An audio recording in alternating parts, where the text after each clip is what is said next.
guys think Crowsworn will be released before Silksong? Well, apparently not. No chance were the exact words Leth used to respond to this question on Reddit. Now, according to a Kickstarter update that was shared by Mongoose Rodeo, the team behind Crowsworn, back in August 2023, Crowsworn was originally scheduled to release that December. However, since they ended up raising a lot more money in the Kickstarter than they had expected, 10 times the funds in fact, they are now working hard on the game to make the best use of the funds and fan anticipation. In their own words, they're making the game 10 times bigger / better.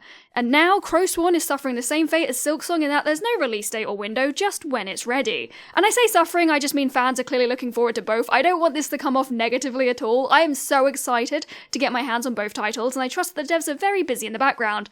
I will wait however long it takes. Remember, we've had confirmation that Silksong did at one point have a release window in 2023. A demo exists, but it's not accessible to the public and hasn't been at an event since E3 in 2019. Crowsworn has a demo. They both have multiple trailers featuring gameplay. So what does this say about the state of the game in terms of completeness? Well, not an awful lot, especially given Team Cherry's development style involving continuously adding and adding, but we did all think that Silksong couldn't be that far off completion if it was supposed to release a year ago.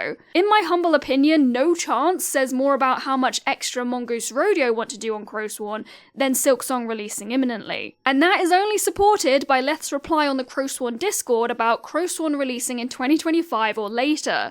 Maybe that means Silksong is releasing at some point in 2024 and Crowsworn in 2025. Maybe it means Silksong in 2026 and Crowsworn in 2030. Let's just not expect anything except Silksong releasing before Crowsworn. For now at least, because Crowsworn Kickstarter backers are actually due an update next week, so maybe they'll get a little insight into how far along the game actually is. Anyway, Leth has been a bit more active in the past week, and I've been debating whether or not I should report on it. I know there are many of you who don't frequent the Discord or various subreddits, but he did mention how every interaction he has turns into news, and I'm sorry, it's really tough. There are people like me who are so excited and happy even with the smallest of updates, like the one about them still working on the game, but there's also a lot of people who take it too far and they get really angry.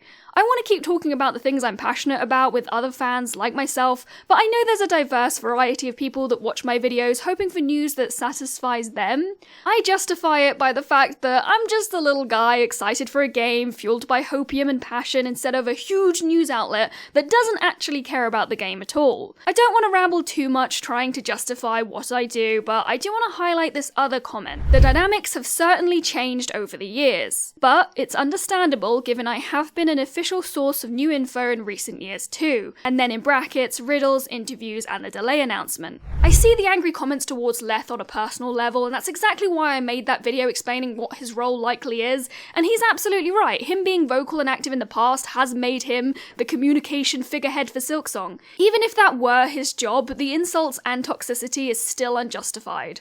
Now we have further confirmation direct from the source that Leth is well aware of what happens when communicating with the fanbase. Given the conversation prior that he was responding to, we can safely assume that when he says dynamics have changed, he means that there's a lot more pressure, anticipation, and everything he says is going to be obsessed over, so he needs to be very careful about what he puts out there. And this is very much in line with the video that I made. His role isn't to keep the fans updated, so why would he put himself in a position where he could be targeted like he is? He doesn't just cover Silksong, and he can't just disappear from social media, so I understand why he'd rather be careful. Alright, that's it for today, that's all I wanted to share, and I did consider reminding everyone that we were told that we'd hear more as we got closer to release, but I don't want you to take personal messages from Leth as the communication we were promised. It may well be, but it feels unfair on Leth if it's not. We've got more than enough games to enjoy in the meantime, especially with Ender Magnolia and the Elden Ring DLC coming.